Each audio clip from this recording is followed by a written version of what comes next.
आज की कहानी है ईश्वर अच्छाई करता है। अकबर बीरबल की कहानी। बीरबल एक ईमानदार तथा धर्मप्रिय व्यक्ति था।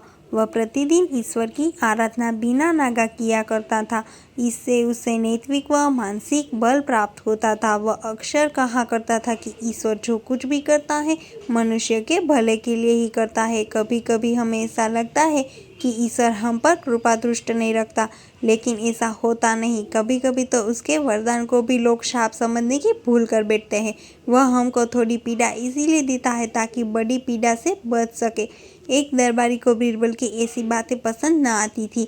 एक दिन वही दरबारी दरबार में बीरबल को संबोधित करता हुआ बोला, देखो ईश्वर ने मेरे साथ क्या किया। कल शाम को जब मैं जानवरों के लिए चारा काट रहा था तो अचानक मेरी छोटी उंगली कट गई। क्या अभी तुम यही कहोगे कि ईश्वर ने मेरे लिए यह अच्छा किया? कुछ देर चुप रहने के बाद बोला बीरबल, मेरा अभी यही विश्वास है, क्योंकि ईश्वर जो कुछ भी करता है मनुष्य के भले के लिए ही करता है। सुनकर वह दरबारी नाराज हो गया कि मेरी तो उंगली कट गई और बीरबल को इसमें भी अच्छाई नजर आ रही है। मेरी पीड़ा तो जैसे कुछ भी नहीं।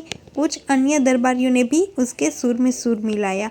तभी बीच में हस्तक्षेप करते हुए बादशाह अकबर बोले, बीरबल, हम भी अल्लाह पर भरोसा रखते हैं, लेकिन यहाँ तुम्हारी बात से सहमत नहीं है। इस दरबारी के मामले में ऐसी कोई बात नहीं दिखाई देती जिसके लिए उसकी तारीफ की जाए। बीरबल मुस्कुराता हुआ बोला, ठीक जहाँ पनाह समय की बताएगा। अब 3 महीने बीत चुके थे। वह दरबारी जिसकी उंगली कट गई थी घने जंगल में शिकार खेलने निकला हुआ था। एक हिरन का पीछा करते वह भटककर आदिवासियों के हाथ में जा पड़ा। वे आदिवासी अपने देवता को प्रसन्न करने के लिए मानव बलि में विश्वास रखते थे। अत वे उस दरबारी को पकड़कर मंदिर में ले गए बलि चढ़ाने के लिए, लेकिन जब पुजारी ने उसके शरीर का निरीक्षण किया तो हाथ की एक उंगली कम पाई।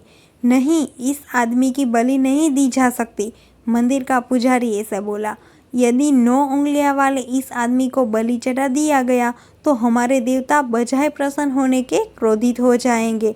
अधूरी बलि उन्हें पसंद नहीं। हमें महामारियों, बाढ़, सूखे का प्रकोप झेलना पड़ सकता है, इसीलिए इसे छोड़ देना ही ठीक होगा। और उसे दरबारी में मुक्त कर दिया गया। अगले दिन वह दरबारी दरबार में बीरबल के पास जाकर रोने लगा। तभी बादशाह भी दरबार में आ पहुँचे और उसे दरबारी को बीरबल के सामने रोता देखकर हैरान रह गए। तुम्हें क्या हुआ? रो क्यों रहे हो? अकबर ने सवाल किया। जवाब में उस दरबारी ने अपनी आप बीती विस्तार में शक सुनाई। वह बोला, अब मुझे विश्वास हो गया है कि ईश्वर जो कुछ भी करता है मनुष्य के भले के लिए ही करता है। यदि मेरी उंगली न कटी होती तो निश्चित ही आदिवासी मेरी बलि चढ़ा देते। इसलिए मैं रो रहा हूँ, लेकिन ये आंसू खुशी के हैं। मैं खुश हूँ क्योंकि मैं जिंदा हूँ।